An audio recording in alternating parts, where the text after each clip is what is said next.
रामायण और महाभारत के बीच समय में बहुत बड़ा अंतर है।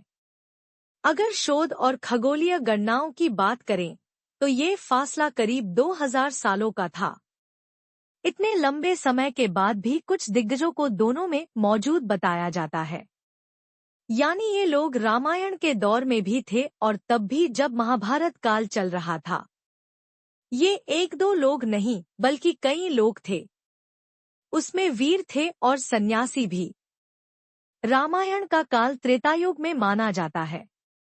आधुनिक शोध और खगोलीय गणनाओं के अनुसार रामायण का काल लगभग 5000 ईसा पूर्व से 10,000 ईसा पूर्व के बीच माना जाता है।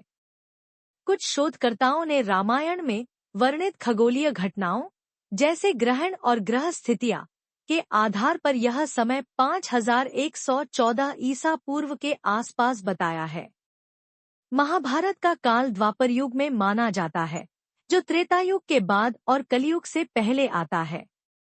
महाभारत युद्ध के समय को खगोलीय घटनाओं जैसे सूर्य ग्रहण, चंद्र ग्रहण और नक्षत्रों की स्थिति के आधार पर आधुनिक वैज्ञानिकों ने 3138 ईसा पूर्व से 3102 ईसा पूर्व के बीच बताया गया है। रामायण और महाभारत दोनों में कई ऐसे पात्र हैं जो दोनों युगों में मौजूद थे। ये पात्र अक्सर अपनी अमरता या फिर लंबी आयु के कारण दोनों युगों के साक्षी बने। हनुमान जी के बारे में कहा जाता है कि वो अमर हैं। रामायण के दौरान थे तो महाभारत में तो उनके कई किस्से कहानियां मिलती हैं। उनकी भीम और अर्जुन से जुड़ी हुई कई घटनाओं का वर्णन महाभारत में है। रामायण दौर में तो वह राम के प्रमुख महारथी थे। दोनों युगों में उनकी मौजूदगी पुख्ता तौर पर मिलती है। भीम जब द्रौपदी के लिए दुर्लभ फूल लेने निकलते हैं, तब रास्ते में भीम से उनकी मुलाकात होती है। वहीं भीम महाभारत युद्ध के दौरान अर्जुन के रथ पर विराजमान रहते हैं। आप बेशक हैरान हो रहे हों, लेकिन रामायण दौर में राम की सेना के प्रमुख योद्धा और रणनीतिकार जामवंत भी दोनों युग में मौजूद थे। अगर वह रामायण काल में वानर सेना के प्रमुख योद्धा थे तो महाभारत में उन्होंने श्री कृष्ण से युद्ध किया था। उन्हें अमर बताया जाता है। युद्ध के अंत में जब जामवंत श्री कृष्ण के दिव्य स्वरूप को पहचान गए तो उन्होंने युद्ध रोक दिया। उन्होंने समझ लिया कि यह वही भगवान राम हैं, जिनकी उन्होंने त्रेतायुग में सेवा की थी। ये युद्ध एक मणि को लेकर हुआ था, जिसे चुराने का आरोप कृष्ण पर लगा था। परशुराम को विष्णु का छठा अवतार कहा जाता है। रामायण में उनका जिक्र तब आता है जबकि राम सीता के स्वयंवर में शिव धनुष तोड़ते हैं, तो परशुराम क्रोधित होकर उन्हें चुनौती देते हैं। इसके बाद उनके महाभारत काल में भी जीवित रहने का जिक्र आता है। हालांकि महाभारत काल में उनकी भूमिका सीमित है। जब द्रोणाचार्य सभी राजकुमारों को अस्त्र शस्त्र का ज्ञान दे रहे थे, तब उन्होंने परशुराम से भी शिक्षा ली थी।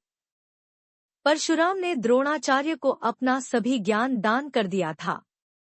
एक बार भीष्म और परशुराम के बीच युद्ध हुआ। ये युद्ध बहुत लंबा चला। आखिरकार दोनों ने युद्ध रोकने का फैसला किया। परशुराम ने कर्ण को भी अस्त्र शस्त्र का ज्ञान दिया। बाद में जब उन्हें पता चला कि कर्ण क्षत्रिय हैं, तो कर्ण को श्राप भी दिया। दुर्वासा भी दोनों काल में रहे। वह अपने क्रोध के लिए जाने जाते थे। दुर्वासा ऋषि ने सीता को एक फूल दिया था। कहा था कि इसे हमेशा अपने पास रखें।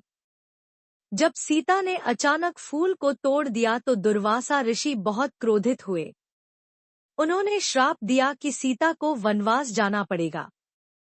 महाभारत में भी दुर्वासा ऋषि की भूमिका महत्वपूर्ण है। वे कई बार कौरवों और पांडवों के जीवन में हस्तक्षेप करते हैं, उन्हें श्राप देते हैं। दुर्वासा ऋषि ने एक बार द्रौपदी का अपमान किया था, जिसके कारण द्रौपदी बहुत दुखी हुई। पांडवों के वनवास के दौरान भी वह द्रौपदी से कहते हैं कि उनके लिए भोजन तैयार रखें। वह शिष्यों के साथ स्नान करके इसे ग्रहण करेंगे। नारद मुनि। वह दोनों महाकाव्यों में एक संदेशवाहक के रूप में दिखाई देते हैं। सभी देवी देवताओं के बीच संदेश ले जाते थे। रामायण में नारद मुनि अक्सर देवताओं और ऋषियों के बीच संदेश ले जाते हैं।